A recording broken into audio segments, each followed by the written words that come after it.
Yeah, so tell me a little bit about Marathon, and I know you're in the sustainability department, and tell me about not only your company's but your personal desire and why you're interested in doing this, why your company's interested in doing this.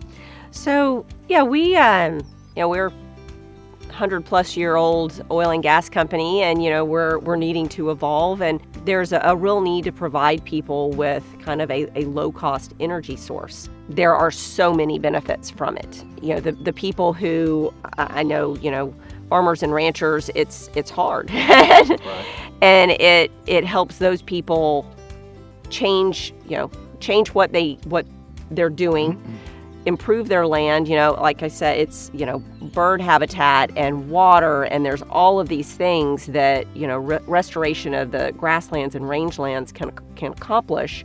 And it also lets us domestically do something about the problem. Sure. And that was the thing that I liked so much about it, is it seemed like it was very much a win-win for a lot of different groups, the environment and ranchers and emitting companies, whether they're oil and gas or technology companies. People forget that they use a lot of energy. Exactly. And it, and then it's just pretty to look around. I have yet to figure out what the bad unintended consequence of it is. So that was one of the things that I liked so much. So, I mean, one of the things that I've really enjoyed about this is being a part of, I don't know, call it a movement or whatever you want, for production agriculture folks to realize that we can be part of the solution for climate change and all that. Being a part of this program has also led us to all of our beef now. We've changed the way we raise our cattle, and so now they're all hormone-free, antibiotic-free. They're all registered with that, and we've got inspectors that come out and check those cattle. We use humane practices. We're part of the Audubon Society has got. They've got a environmentally friendly rancher program, a conservation rancher program, so we're part of the Audubon. And because of this, that's what allowed me to know about some of these other programs that now we're involved in. I was on the Houston Audubon board, and so that's how I learned about what Audubon Texas is doing with their conservation rancher program. But I think as more of us become aware of those kind of programs, all of those could also lead to additional dollars for our beef cattle when we sell them. It kind of lets us continue to find new ways to be good stewards of the soil, but then also enhance our bottom line. Now that we're out here on our ranch, do you see, what kind of benefits are you able to see actually being here where we're doing this? I feel very excited that we can support what's effectively kind of a sort of a fundamental change in how agriculture's been done.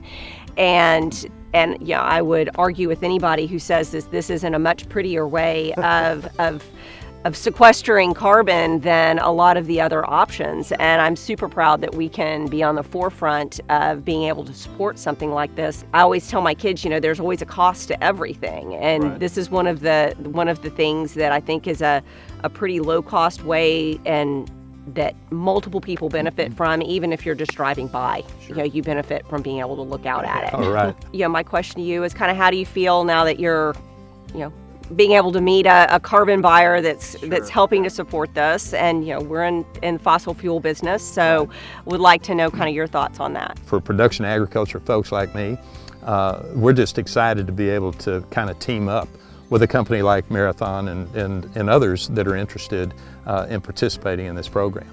It's great to be a part of something that's a whole lot bigger than we are. With Marathon, we're absolutely trying to make sure that we're still getting people the energy that they need, but we understand that we need to do this much more sustainably.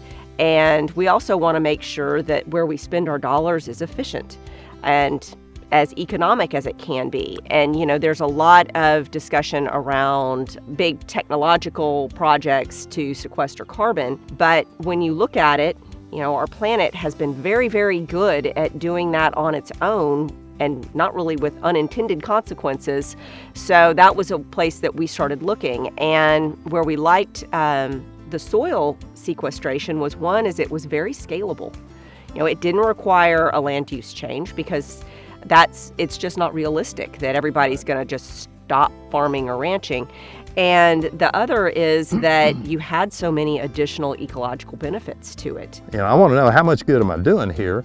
Not only do I want to get compensated for that, but I want to know that you know, we're doing all this for a reason, and we can quantify that, we can see it.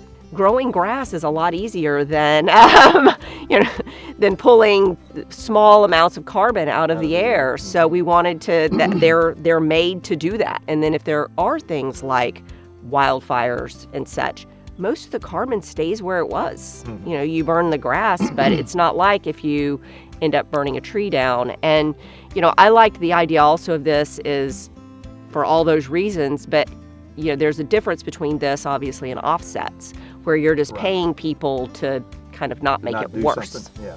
And this is making it better.